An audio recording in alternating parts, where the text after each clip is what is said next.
ನಮಸ್ಕಾರಗಳು. ಋಗ್ವೇದ ಕ್ಲಾಸಸ್ಗೆ ಸ್ವಾಗತ. ನಾವು ಈ ದಿನ ಚಿಲ್ಲೈ ಕಲಾನ್ ಬಗ್ಗೆ ತಿಳಿದುಕೊಳ್ಳೋಣ. ಏನಿದು ಚಿಲ್ಲೈ ಕಲಾನ್? ಇದು ಕಾಶ್ಮೀರ ಪ್ರದೇಶದಲ್ಲಿ 40 ದಿನಗಳ ಅತ್ಯಂತ ಕಠಿಣ ಚಳಿಗಾಲದ ಅವಧಿಯಾಗಿದೆ. ಚಿಲ್ಲೈ ಕಲಾನ್ ಎಂಬುದು ಪರ್ಷಿಯನ್ ಪದವಾಗಿದ್ದು, ಇದರ ಅರ್ಥ ಪ್ರಗಾಮಿಯಾದ ಶೀತ ಅಥವಾ ಅತ್ಯಂತ ಹೆಚ್ಚಾಗಿರುವಂತಹ ಶೀತವಾಗಿದೆ. ಚಿಲ್ಲೈ ಕಲಾನ್ ದೊಡ್ಡ ಚಳಿ ಸಾಮಾನ್ಯವಾಗಿ ಡಿಸೆಂಬರ್ 21ರಂದು ಆರಂಭವಾಗಿ ಜನವರಿ 30ರಂದು ಕೊನೆಗೊಳ್ಳುತ್ತದೆ. ಈ ಸಮಯದಲ್ಲಿ ಕಾಶ್ಮೀರ ಕಣಿವೆಯು ಚಳಿಗಾಲದ ಅತ್ಯಂತ ಕಠಿಣ ಹಂತವನ್ನು ಎದುರಿಸುತ್ತದೆ. ಇದರಲ್ಲಿ ವ್ಯಾಪಕ ಹಿಮಪಾತ, ಶೂನ್ಯಕ್ಕಿಂತ ಕಡಿಮೆ ತಾಪಮಾನ ಮತ್ತು ತೀವ್ರವಾದ ಶೀತ ಅಲೆಗಳು ಸೇರಿವೆ.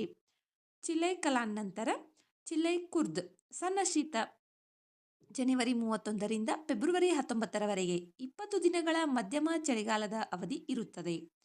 ಫೆಬ್ರವರಿ 20ರಿಂದ ಮಾರ್ಚ್ 2ರವರೆಗೆ ಚಳಿಗಾಲದ ಅಂತ್ಯದ ವೇಳೆಗೆ 10 ದಿನಗಳ ಚಿಲ್ಲೈ ಬಚಾ ಶಿಶು ಶೀತ ಇರುತ್ತದೆ.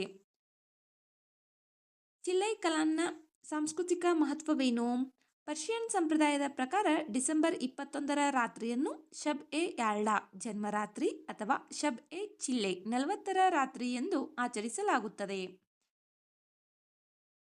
ಚಿಲ್ಲೈ ಕಲಾನ್ನ ಪರಿಣಾಮಗಳು ಏನು ತಿಳಿದುಕೊಳ್ಳೋಣ. ಸಾಂಪ್ರದಾಯಿಕವಾಗಿ ಚಿಲ್ಲೈ ಕಲಾನ್ ಸಮಯದಲ್ಲಿ ಭಾರೀ ಹಿಮಪಾತವು ಎತ್ತರ ಪ್ರದೇಶಗಳಲ್ಲಿ ನೀರಿನ ಜಲಾಶಯಗಳನ್ನು ಪುನಃ ತುಂಬಿಸುತ್ತದೆ. ಬೇಸಿಗೆಯ ತಿಂಗಳುಗಳಲ್ಲಿ ನದಿಗಳು, ತೊರೆಗಳು ಮತ್ತು ಸರೋವರಗಳು ಬತ್ತದಂತೆ ಇದು ನೋಡಿಕೊಳ್ಳುತ್ತದೆ.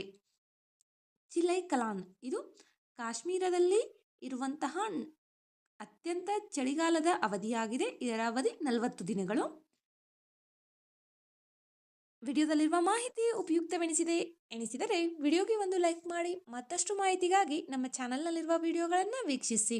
ಮುಂಬರುವ ವಿಡಿಯೋಗಳು ಮತ್ತು ಮಾಹಿತಿಗಾಗಿ ನಮ್ಮ ಚಾನಲನ್ನು ಸಬ್ಸ್ಕ್ರೈಬ್ ಮಾಡಿಕೊಳ್ಳಿ. ನಿಮ್ಮ ಸ್ನೇಹಿತರೊಂದಿಗೆ ಹಂಚಿಕೊಳ್ಳಿ. ಧನ್ಯವಾದಗಳು.